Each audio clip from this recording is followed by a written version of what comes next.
Alright, in this video, I'm going to show you guys how I designed my very first NFT. This is a speed art video, but I'm actually going to be talking over the speed art and explaining like my process and how I did everything that I did, why I made the decisions that I made, in hopes that you guys can actually take something away from what I do and maybe use the same like techniques and skills that I use in my own work and apply them to yours. Alright, let's not waste time. Let's just get right into it. Alright, so starting off this project, I drop in the statue. Before I start working, or at least start filming, I kind of have an idea of what I already want to do. So at the beginning, I immediately cut this statue face out and then take note of that little part at the top that's probably going to cause me problems later, because it's kind of like a harsh cutoff because that's where the photo ends. So I spend like 10 years looking for a brush that I can use to make it kind of look like the top is chipped away like the rest of the image. But eventually I get that done. I add the background and then I start working on the face. So for this piece, I kind of wanted the face to look kind of super white, similar to like my earlier work. So I kind of use a bunch of adjustment layers to fix that, and then I dropped the Ethereum logo on it. So I'm not actually using the Ethereum logo, but I did use it for this piece to use kind of like as a template. Like I said, I do have a general idea of what I want to do, so I knew that I would use the general shape of the Ethereum logo so I can kind of match where the goo goes. Here you can actually see an earlier variation of what my NFT was going to look like. I kind of explored this idea, what I was doing here, quite a lot until I eventually kind of gave up and realized another direction I can go to get the image that I want.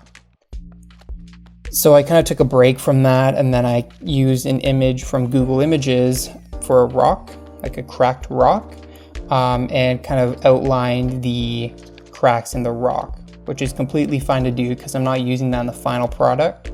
I'm just kind of using that to get the shape.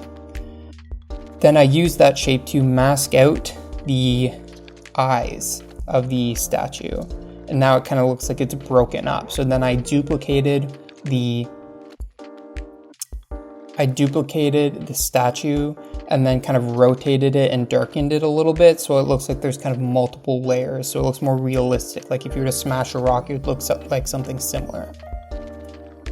Once I did that, I started working on the texture for this red liquid that I have on the face.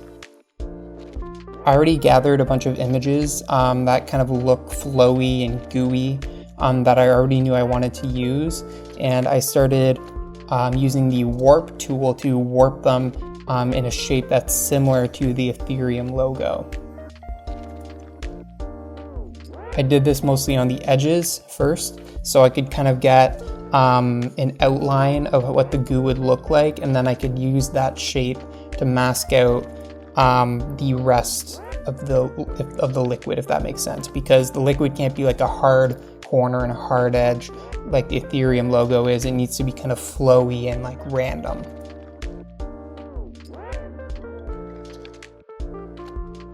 The bottom of this image was super annoying to mask out because there's a lot of white in this kind of goo, this golden goo.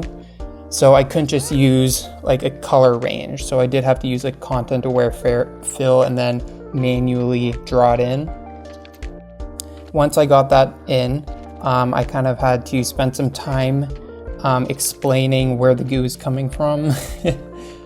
I wanted this to make sense, so I kind of designed this so it looks like the goo is kind of being poured from off screen, as if the goo is being poured onto the face and kind of dripping down from there. There's a lot of blending, a lot of warping. And for the parts that don't have any goo texture, I actually used a chrome texture in the background just to make sure there's no blank spots in it. Throughout this whole process, I'm actually using the Ethereum logo as a template to kind of see where in general the goo should go. Then I created another version of the statue that is super black and super white. So then I could overlay that on top of the goo. This will make it look like the goo is somewhat transparent. So you can only see the darkest parts and the whitest parts of the statue. I also blurred it to make sure that the details weren't really getting through either.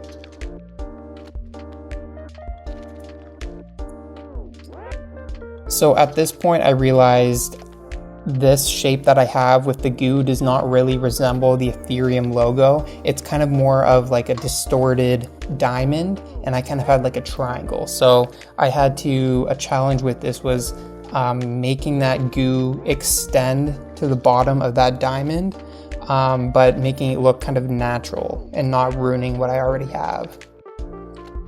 Sometimes I find it hard when I have a concept in mind and what I already have looks nice in my opinion, but it's not what I wanted for the concept. And this is a good situation where I had that.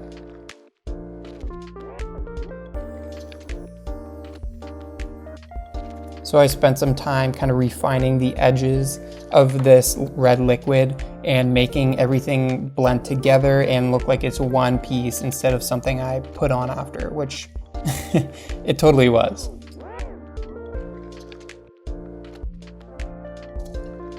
Here I did a lot of fiddling. Looking back at this, I did a lot of fiddling this entire time. But once I finished the top section, I started on the bottom section. Once I got the top done, this section, the bottom section was actually pretty easy to do because it kind of knew which steps to take. But basically I duplicated this picture of like this rainbow liquid and then warped and distorted it so it looked like it was going down or running down its face. You can also see I experimented with like the goo coming out from the cracks, but ultimately I kind of scrapped that because I don't really think it looked realistic in my opinion. Once I got the general shape, I kind of masked that out, and then I got to blending the entire image together. But first I actually added a small detail of like the goo coming out of the nose of the statue. No really artistic reason for that, I just thought it would be kind of interesting. Add a little bit of something extra to the NFT. And at this point, I'm mostly blending and fixing up all of these little details. Throughout the project, I kind of keep like a mental note of all these mistakes that I make and things that I should edit later on. And near the end of the project, I kind of go through the entire piece and clean up all these little details that I missed, or things that I know are problematic, but I'll fix them later. I want to focus on like the big picture at the beginning and then work on the little details at the end. I also try to style it a bit differently. Like you could see me changing the exposure of the whole piece there, and that was me experimenting with like, what if there's a light source in this piece?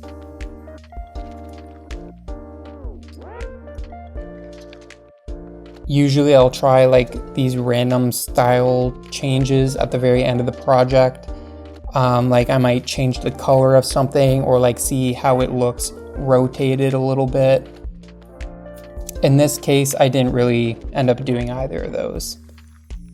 Then I wanted to add a little bit of texture to the liquid, so I ended up putting kind of a filter on it, both the top and the bottom sections. And this is pretty close to what I have. Eventually, I ended up putting this through the camera raw filter and just edited the piece and kind of touched everything up as I went.